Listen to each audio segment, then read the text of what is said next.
ಕರ್ನಾಟಕ ರತ್ನ ಕನ್ನಡದ ಕುವರ ಹಾಗೂ ದೊಡ್ಡ ಮನೆಯ ಹುಡುಗನ ಹುಟ್ಟುಹಬ್ಬಕ್ಕೆ ಮೈಸೂರಿನ ಜನರು ಸಾಕಷ್ಟು ರೀತಿಯ ಸಂಭ್ರಮಾಚರಣೆ ಕೂಡ ಮಾಡ್ತಾ ಇರುವಂತದ್ದು ನೀವು ದೃಶ್ಯಗಳನ್ನು ಕೂಡ ಗಮನಿಸ್ತಾ ಇದ್ರ.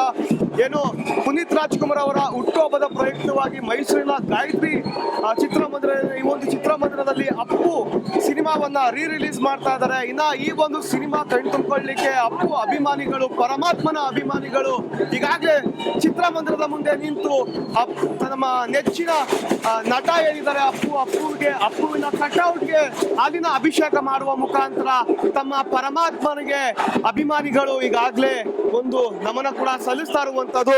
ಹುಟ್ಟುಹಬ್ಬದ ಪ್ರಯುಕ್ತವಾಗಿ ಈಗಾಗಲೇ ಬೆಳಗಿನಿಂದಲೂ ಕೂಡ ಸಾಕಷ್ಟು ಸಂಖ್ಯೆಯಲ್ಲಿ ಅಭಿಮಾನಿಗಳು ಗಾಯತ್ರಿ ಚಿತ್ರಮಂದಿರದ ಬಳಿ ಬಂದು ಪರಮಾತ್ಮನಿಗೆ ಅಂದ್ರೆ ತಮ್ಮ ಪರಮಾತ್ಮನಿಗೆ ಭಕ್ತರು ಅಭಿಷೇಕ ಮಾಡುವ ಹಾಗೆ ಅಪ್ಪುವಿನ ಕಟೌಟ್ಗೆ ಹಾಲಿನ ಅಭಿಷೇಕ ಕೂಡ ಮಾಡ್ತಾ ಇರುವಂತದ್ದು ನೀವು ದೃಶ್ಯಗಳಲ್ಲಿ ಕೂಡ ಗಮನಿಸ್ತಾ ಇದ್ದೀರಾ.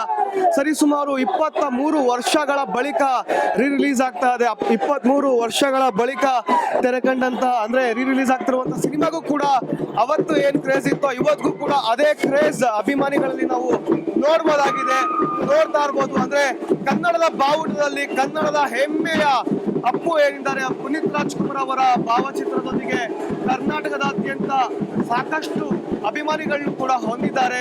ಸೊ ಹೀಗಾಗಿ ಮೈಸೂರಿನಲ್ಲೂ ಕೂಡ ಸಾಕಷ್ಟು ಅಭಿಮಾನಿಗಳು ಬೆಳಗಿನಿಂದಲೂ ಕೂಡ ಈ ಒಂದು ಚಿತ್ರವನ್ನ ಕಣ್ತುಂಬಿಕೊಳ್ಳಿಕ್ಕೆ ಸಂಭ್ರಮ ಸಡಗರ ಮನೆ ಮಾಡಿರುವಂತದ್ದು. ಅಭಿಮಾನಿಗಳು ಸಾಕಷ್ಟು ಸಂಖ್ಯೆಯಲ್ಲಿ ಈ ಒಂದು ಸಿನಿಮಾ ಕಣ್ತುಂಬಿಕೊಳ್ಳಿಕ್ಕೂ ಕೂಡ ಗಾಯತ್ರಿ ಚಿತ್ರಮಂದಿರದ ಬಳಿ ಬಂದಿರುವಂತದ್ದು ಒಂದು ದೃಶ್ಯವನ್ನು ಕೂಡ ಗಮನಿಸ್ತಾ ಇದ್ದೀರಾ. 2 ದಿನಗಳ ಹಿಂದೆಯೇ ಈ ಒಂದು ಚಿತ್ರದ ಸಂಪೂರ್ಣ ಟಿಕೆಟ್ ಸೋಲ್ಡ್ ಔಟ್ ಕೂಡ ಆಗಿತ್ತು.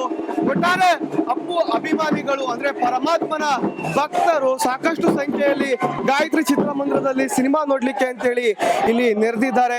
ಸರಿಸುಮಾರು 23 ವರ್ಷಗಳ ಬಳಿಕ ಮತ್ತೆ ರಿಲೀಸ್ ಆಗ್ತಾರು ಕೂಡ ತಮ್ಮ ನೆಚ್ಚಿನ ನಟನ ಸಿನಿಮಾವನ್ನು ನೋಡ್ಲಿಕ್ಕೆ ಅಭಿಮಾನಿಗಳು ಕಾತುರದಿಂದ ಕಾಯ್ತಾ ಇರುವಂತದ್ದು. ಕ್ಯಾಮ್ರಾ ಪರ್ಸನ್ ರವಿ ಜೊತೆ ಚಂದನ್ ಬಲರಾಮ್, ಇಂಡಿಯನ್ ಟಿವಿ, ಮೈಸೂರು.